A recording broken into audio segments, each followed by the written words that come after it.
Greetings, my name is Vikram, and in this video, my friends and I will be going over morpheme, syntax, and their respective subtopics, starting with an introduction to morpheme. The fundamental concept in morphology, the morpheme. So a morpheme is the smallest meaningful unit in a language. A morpheme cannot be broken down into any smaller meaningful bits, just individual sounds or sound sequences, which in and of themselves are meaningless. Now you might think that the word is the smallest meaningful unit in a language, but any given word may be composed of more than one meaningful element. For example, consider the word cats. Now cats is clearly one word in English, but it has two morphemes, cat plus s. So we all know what a cat means. It's furry, it has paws, whiskers, it meows, it vomits on the carpet, but there is this s suffix, which is also meaningful because it denotes plural, or more than one. Therefore, cats has two morphemes. Let's take another word. Okay, that was a very informative video, and I think prior to watching it, I actually had trouble understanding the concept surrounding morphemes, but now I think I actually captured the gist of it thanks to his very clear-cut explanation. But here's what I think of it. Morphology is a branch of linguistics that deals with the words and structure in a language. Now, words are everywhere. We write them, we speak them, and we think them. They can be made up of a singular piece, or multiple pieces, or components. And these components are known as morphemes. A morpheme is a minimal unit of meaning, and while some words may consist of just one morpheme, and thus be minimal units of meaning in and of themselves, most words have more than one morpheme. For example, the word peace. It only has one morpheme and thus cannot be broken into smaller units of meaning. The word peaceful, on the other hand, has two morphemes. The root word peace, which means a state of harmony in the absence of war, plus full, the suffix which means full of something. Finally, peacefully has three morphemes in total, peace plus full plus ly, and ly carries the meaning of in the manner of. So in reality, this word contains three separate units of meaning that when brought together gives us the meaning of the word in a whole. Now obviously words are not limited to just three morphemes. For example, the word anti-disestablishmentarianism has a total of 7 morphemes, and there are words that have even more than that. So yeah, I think that concludes my part of the video. I hope I was able to impart something of value to all of you. So now without further ado, let's move on to the next segment. Morphemes can be classified into two types, free morphemes and bound morphemes. Free morphemes are those that can stand alone in the sentence. They make sense and they carry meaning by their own. They are independent. A free morpheme is a word, but not any word is a free morpheme. In the contrary, morphemes that cannot stand alone by their own. They are dependent. Bound morphemes are not words. They need to be with a free morpheme to make sense. Bound morphemes are classified into two subcategories, inflectional morphemes and derivational morphemes. Inflectional morphemes are those that when you add them to a word, they don't change the meaning and or the word class. For example, derivational morphemes. They are the ones that when added to a word, they can change the meaning and. Hi, so as you have seen in the video that we can classify morphemes into two categories, and they are free morpheme and bound morpheme. Free morphemes are the ones that can be used as an individual word in a sentence, for example, nouns, adjectives, adverbs, articles, etc. While bound morphemes are the ones that cannot be used as an individual word in a sentence. For example, in the word girls, the second morpheme as cannot be used as an individual word, so it is a bound morpheme. Bound morphemes are also divided into two categories, inflectional, that alters the grammatical function of a word, and derivational, that alters the semantic meaning of a word. We can also divide free morphemes into two categories, and they are lexical morpheme, consists of noun, verb, adjective, etc., and functional morpheme consists of preposition, article, conjunction, etc. What's the difference between inflection and derivation? Let's have a look at some examples. Trees consists of two morphemes, tree and s. Walked consists of two morphemes as well, walk and ed. Writer consists of write and r. And unlikely, well, consists of un and like and ly. We're just going to focus on these two elements, un and likely. The first two of our examples, trees and walked, can be divided up in the following way. Tree is a noun and s is a plural marker. Walked, walk is a verb, and ed is the marker for the past tense. These are grammatical elements. Writer consists of a verb to write, and of some sort of element er or r that indicates that this is a noun. So write, the verb, turns into a noun, a writer. It's a change in word class. So likely and unlikely differ in meaning, even though they don't differ in word class. This is what we call inflection. The grammatical morphemes do not change. Add some sort of grammatical information, as in ed, the past tense, in walked, the s adding to a noun that indicates plural. And there are lots of other categories. Now, the other types of elements, those morphemes that indicate lexical meaning, are called derivation. These always change the meaning of the word they attach to. So, in the case of write and writer, we had to change from an action to a person who's doing an action. And in the case of likely and unlikely, we had to change from something positive to something negative. Everyone, this is Pravalina and this is the last part for morphology. From the video, we can understand that bound morphemes can be divided into inflectional morphemes and derivational morphemes. Inflectional and derivational may sound like complicated terms, however, trust me, their concepts are simple. In the video, Dr. Janet says that inflectional morphemes are used to add grammatical information to words. However, there are no changes to their parts of speech nor their meanings. Simply put, words created through this process are not entirely new words, but they are merely different forms of the root word. If you notice, when referring to grammatical information, Dr. Janet mainly highlighted two inflectional morphemes, which are plural and past tense. But allow me to add to that. In English, we have 8 inflectional morphemes, which are plural, past tense, past participle, progressive, possessive, comparative, superlative, and lastly, third person singular present. Now let's take tall and smart as an example. Tall and smart are both adjectives, and when added the suffix ed, they become taller and smarter, which are comparatives.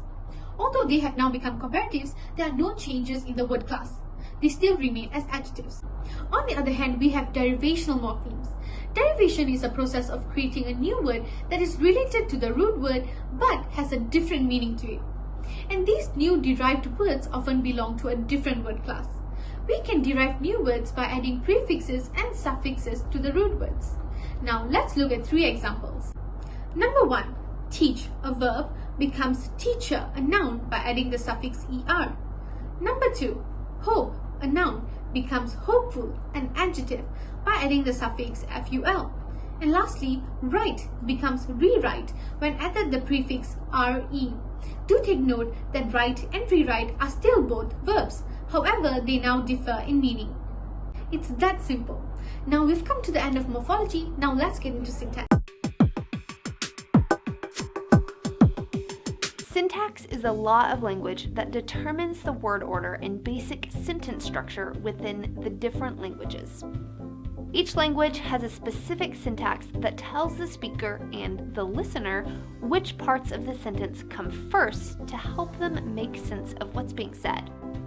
It's the guidelines we use when speaking and writing so that sentences are understandable and coherent. Hey there everyone, this is me, Kishan Rao. I hope you all had an insightful session learning morphology. Now let's move on to syntax. Syntax is a topic that seems frighteningly complex at first, but then becomes a fun and easy to grasp concept later on, at least once you get the hang of it. The video you have all seen just now provides succinct and to the point definitions on syntax and the importance of syntax in sentence formation. To paraphrase McGregor, syntax is the way words are arranged in the formation of sentences and the way these words connect with each other. So indeed, syntax can be considered a guideline on how to make sentences understandable. To further illustrate my point, let's take a random sentence in English. Let's say, the new car is in pink. If this sentence is a sentence of English, then she hates that the new car is pink is also a sentence in English. With syntax, you can add many more details to the sentence and it would still make sense. She hates that the new car is in pink, that she wants to repaint it. You can even repeat an added phrase for an infinite number of times and the sentence would also make sense. As you can see, she hates that the new car is in pink. She hates that the new car is in pink. She hates that the new car is in pink. Thanks to syntax, these sentences are still sentences in English and they remain understandable. Thank you for listening. On to the next segment. Linguists use these things called tree structures in order to diagram a sentence and show all of its parts. So every group of words is what's called a constituent. So at the top here, we have a sentence. So the S just stands for sentence. And a sentence breaks up into two parts. It breaks up into the subject and it breaks up into the predicate. Now we have these things here called NPs and VPs. These are types of phrases. So a noun phrase is an NP. That means the phrase is centered around a noun. And the verb phrase is a VP, which means it's centered around a verb. But in this diagram, we can see how the subject and the predicate is split up. So in the sentence, Sarah's puppy turned 8 years old, the subject of the sentence is Sarah's puppy, and the predicate of the sentence would be turned 8 years old. So turned 8 years old describes what Sarah's puppy has done. Hello everyone, my name is Priya and I will be explaining a little on tree diagrams. As explained in the previous video, in a tree diagram, words are organized into subunits. A sentence is normally divided into two parts, which are the subject and the predicate. Tree diagrams are made up of noun phrases and verb phrases. These are groups of words that include a noun or verb and any words that add as a modifier. The subject is a noun phrase while the predicate is usually the verb phrase. For an example, in the sentence, a big dog jumped over the fence. The noun phrase is a big dog and it is comprised with the article a, the adjective big and the noun dog. As for the verb phrase, which is jumped over the fence, it consists of the verb jumped and the prepositional phrase over the fence. Now, I will explain about constituents, but before that, let's watch a short clip. Let's talk about constituents in terms of trees. So a constituent is just a set of terminals dominated by some other node.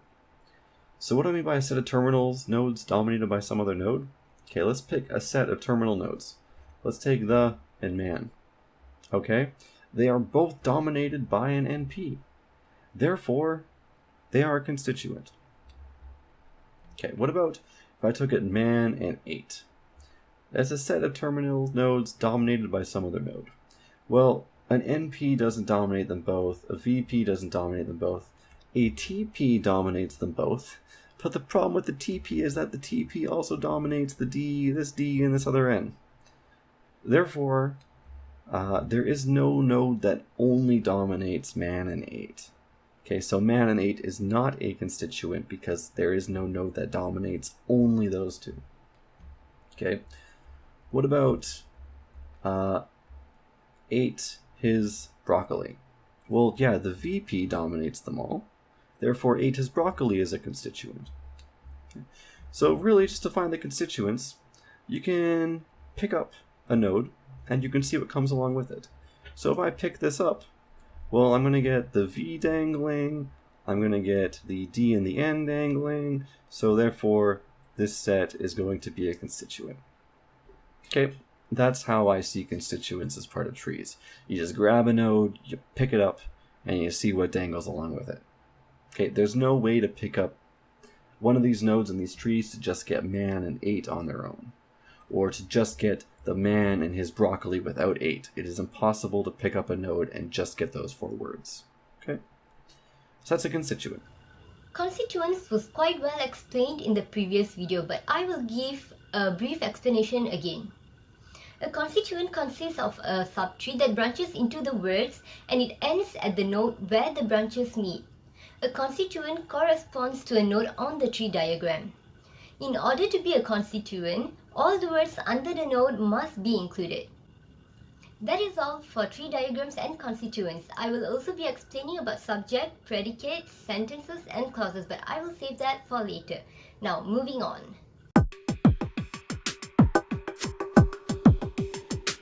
Okay, now that we are convinced that sentences have substructures, so sentences are the bigger structure, but within the sentence there's also smaller structures of constituents which are put together to form the sentence.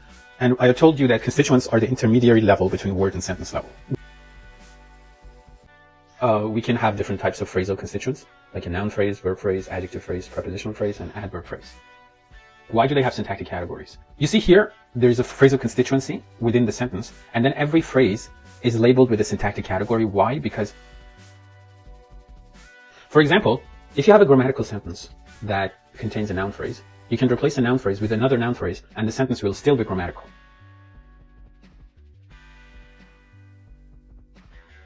Here, the boy belongs to the category noun phrase. You can replace it with another noun phrase. You can say, the sentence will still be grammatical. Let me emphasize, I'm not saying it's going to mean the same thing, but it will still be grammatical. Since you've been introduced to syntax, tree diagrams, and constituents, you should know that before diving into syntax, we need to identify the syntactic categories, also known as parts of speech. The YouTube video mainly sheds light on phrasal categories. But allow me to add that there are 3 syntactic categories, which are phrasal categories, lexical categories, and functional categories. First, let's look at phrasal categories. In the video, it is explained that phrasal categories branches out into 5 types, which are noun phrase, adjective phrase, adverbial phrase, verb phrases, and lastly, prepositional phrases. Next, under the lexical category, we have nouns, verbs, adjectives, adverbs, and prepositions. And lastly, words that do not fall under either of these categories or have purely grammatical meanings belong to the functional category. For example, determiners, complementizers, and tenses plus modals. Moving on, in the video we are told that a syntactic category is a set in which the members of the same category can replace one another without giving rise to grammatical errors. This is so because the members of the same category share a significant number of common characteristics. Now, let's see an example. The policeman who was promoted last week rescued a 7-year-old girl.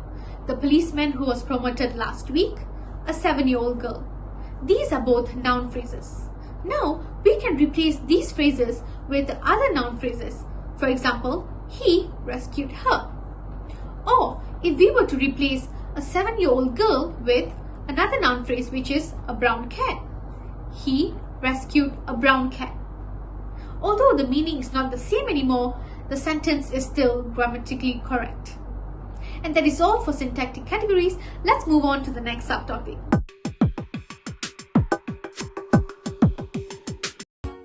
Subjects and predicates. A complete sentence has 2 parts. One part we call the subject, and the other part we call a predicate. The subject is the naming part of the sentence, while the predicate is the telling part. To find the subject in a sentence, I need to ask myself who or what the sentence is about. To find out where the predicate is, I need to ask myself what is the subject doing? The dog chased after the ball. First, I ask myself who or what is this sentence about, and I know it's about the dog, so that means the dog is the subject. Now, what is the dog doing? He chased after the ball, so chased after the ball is the predicate. Hi again, as I said before, I will be explaining a little on the subtopic subject and predicate. Every complete sentence must have a subject and a predicate. The subject of the sentence is what or whom the sentence is talking about. In the sentence, the cat is sleeping in the sun. The word cat is the subject. A predicate, on the other hand, is the part of a sentence or clause that tells what the subject is doing or what the subject is. Let's take the same sentence from before. The cat is sleeping in the sun. The clause sleeping in the sun is the predicate as it's dictating what the cat is doing. Now, let's watch another clip about sentences and clauses.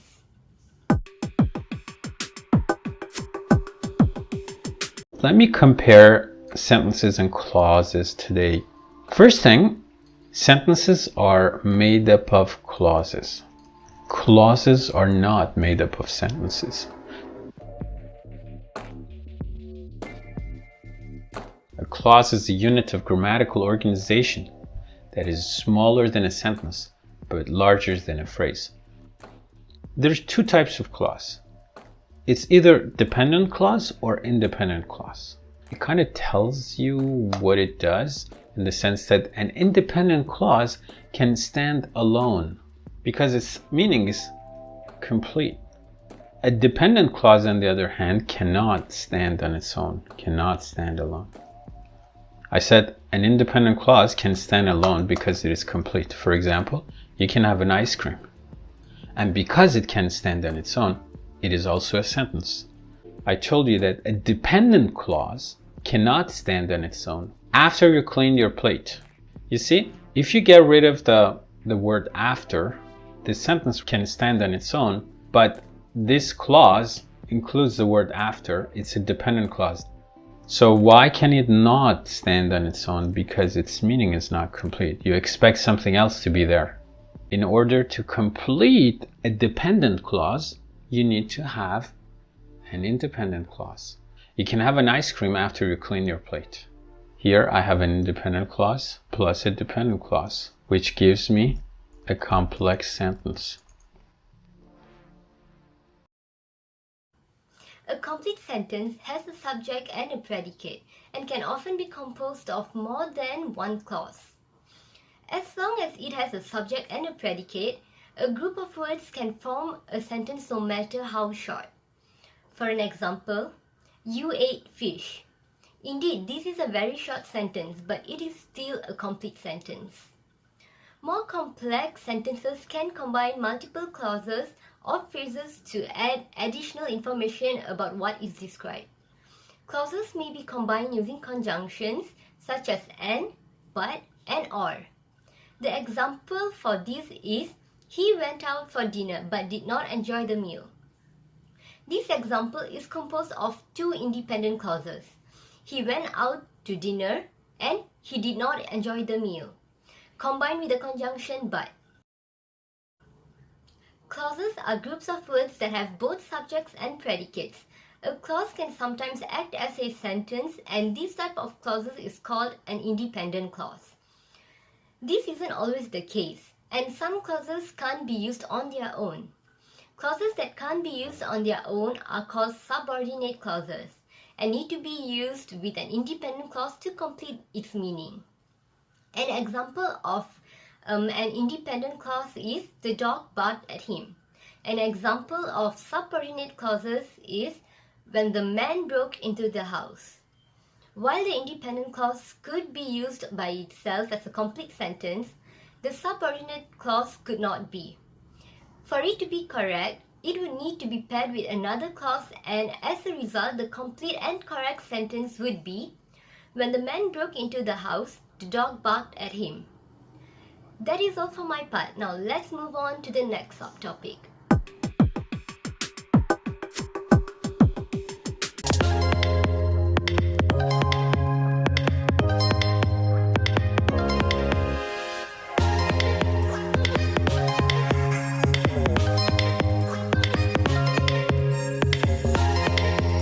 So hello, hi. So you have watched the videos, right? Okay, the videos was taken from YouTube, and I would like to comment a bit about the video in terms of the usage of PP. Okay, PP stands for prepositional phrase.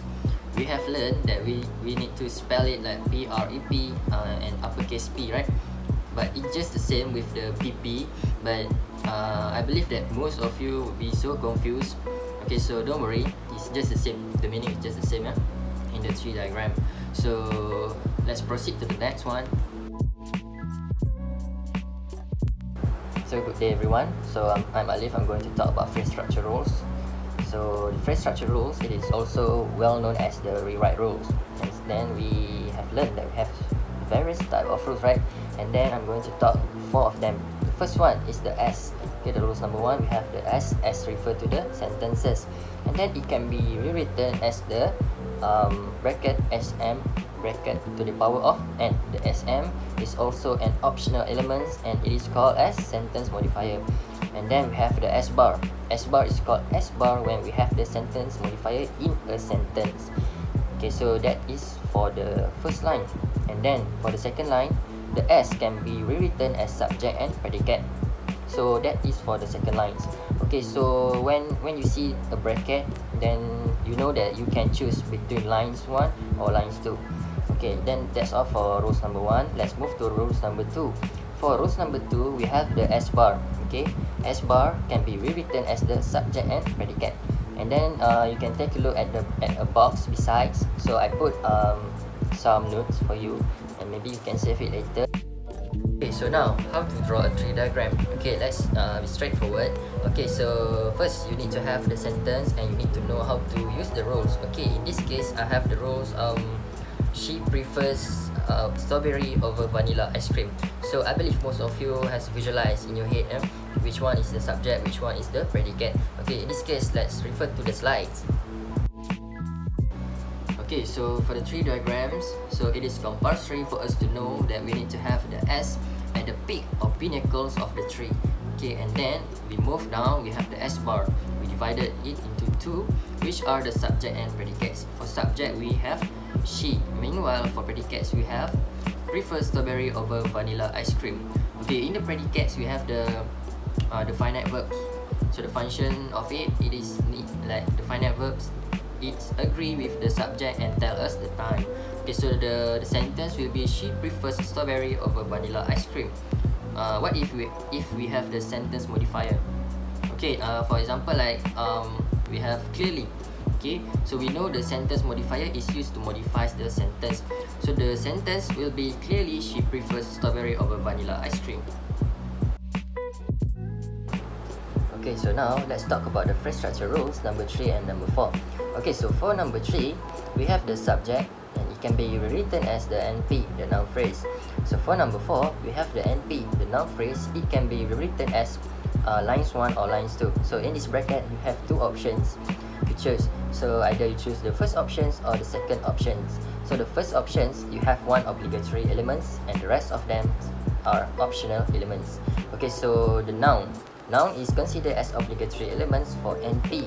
Meanwhile, the determiner to the power of 3, the adjective phrase, plurals, and the prepositional phrase are considered as optional elements. Okay, so for the second lines, we have the pronouns. Okay, pronouns. When we choose pronouns, we cannot choose the first lines. Why? Because the obligatory elements cannot go together. Okay, so that's all for the rules number 3 and number 4. So I also attached the box, so that's notes that you can refer it later. Okay, so class, let's move on how to create a tree diagrams for phrase structure rules number 3 and number 4. Okay, so at the left sides of the slides, you can see the subject and the triangles. Okay, the triangles indicates that we have not expanded it yet further, right? Okay, so under the triangles, you can see there are four words left. Okay, the first one, we have he, will, the man, and the young man. Okay, so class, before I proceed further, I want to tell you one important rules in drawing these tree diagrams. First, you need to have the subject and NP as the head of these diagrams. Okay, so it is very compulsory that if you miss these rules, then you lost a lot of marks. Okay, so the first one, you have the subject. Below the subject, you have the noun phrase, and then you have the pronouns. The pronouns is he. Okay, so that's the tree diagrams for he. And then let's proceed to the next one. We have the subject, noun phrase, and we have the noun. The noun is will.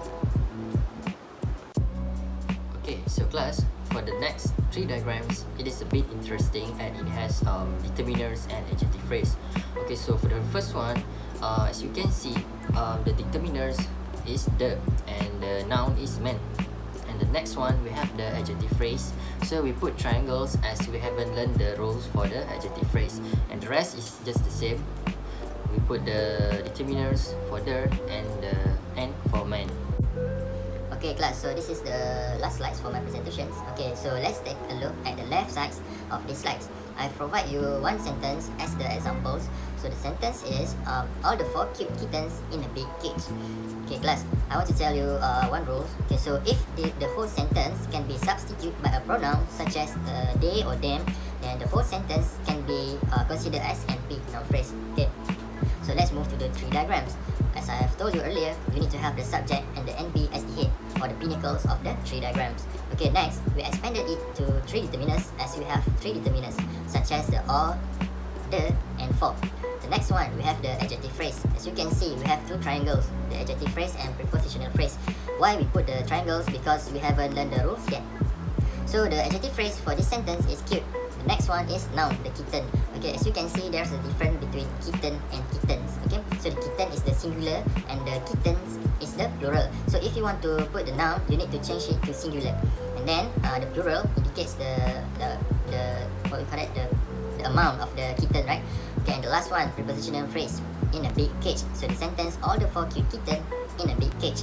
So I hope you enjoyed the video and the presentation. Thank you.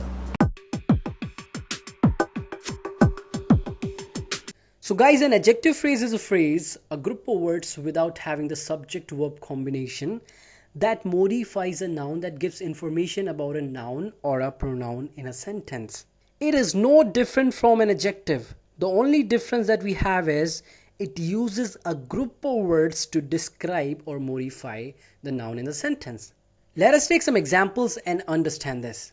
The movie was surprisingly good. So in this example, our adjective phrase is surprisingly good. Surprisingly good is an adjective phrase that's giving information about the noun movie, that is modifying the noun movie. Adjective phrases are used to modify noun or pronoun. And like any other phrases, adjective phrase is also consisted of 3 constituents, and they are pre-modifiers, the head word, and post-modifiers. In an adjective phrase, the head word should always be an adjective. For example, the word old is an adjective, so it can be used as a head word in an adjective phrase. So for pre-modifiers in adjective phrases, we use adverb or adverbial phrases. So very old, here the pre-modifier very is an adverb. And for post-modifiers, we use prepositional phrases. So very old for swimming. In this sentence, for swimming is a post-modifier and is also a prepositional phrase. Hello, I'm back, but this time I'll be going over phrasal structure rules 6 and 7. But before I take this any further, let's take a look at this video, shall we? And essentially, these are rules of how we construct sentences. So, for instance, we call every sentence a tense phrase or a TP. So we can start a sentence with a TP, and then we can follow the rules.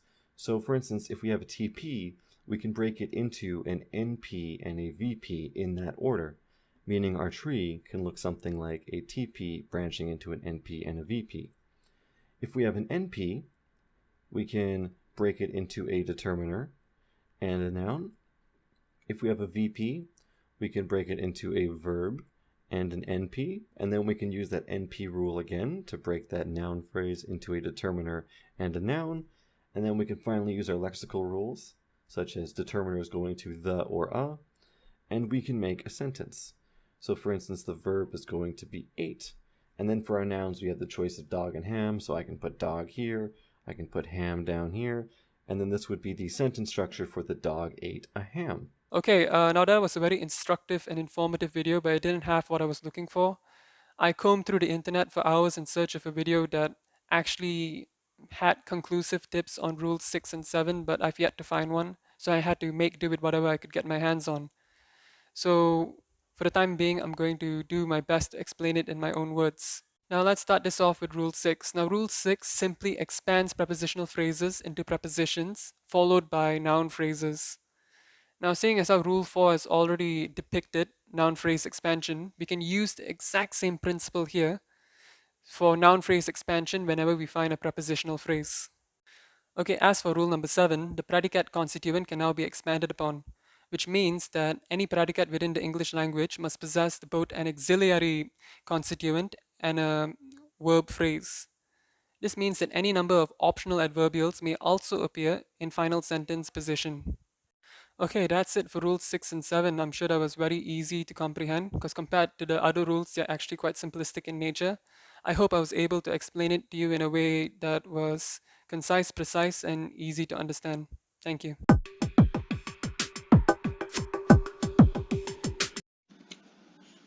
Here's the examples of the tree diagram. Okay, ADVP and then ADV and then loudly. So as simply as that. Okay, now let's have a look at the full example of the three diagrams. Now let's continue to the verb phrase part. Okay, we like to split it into two parts. First is verb. Okay, it is represented by snores, and then ADPV, I mean, and continue, and then ADV, and then loudly. Just it. It's very simple. In some cases, you may find that the degree of adverb or adverbial degree may appear, and this part is very interesting. Adverbial phrase is divided into two parts. Okay, there is ADV, okay, represented by loudly, but for here it is called dig. Okay, degree, so you can write down DEG only for short. Okay, and then very. So Ken snores very loudly. Oh hey, it's me again. First of all, please congratulate yourself for making it this far into the video. Phrase structure rules can be overwhelming at times, but there are just 3 more rules to go through before we wrap up this video. While the video we saw just now covers Rule 10 of the phrase structure rules, which pertains to the adverb phrase, the example given here falls under a verb phrase, which this course does not cover yet, so do keep that in mind. The video also does not cover Rules 8 and 9, which for some reason are hardly covered by any YouTube video at all, at least after a few hours of researching through many videos. So let us instead go through Rules 8, 9, and 10 by ourselves. Shall we begin? Rule 8 shows us that an adverbial can be expanded to either 1.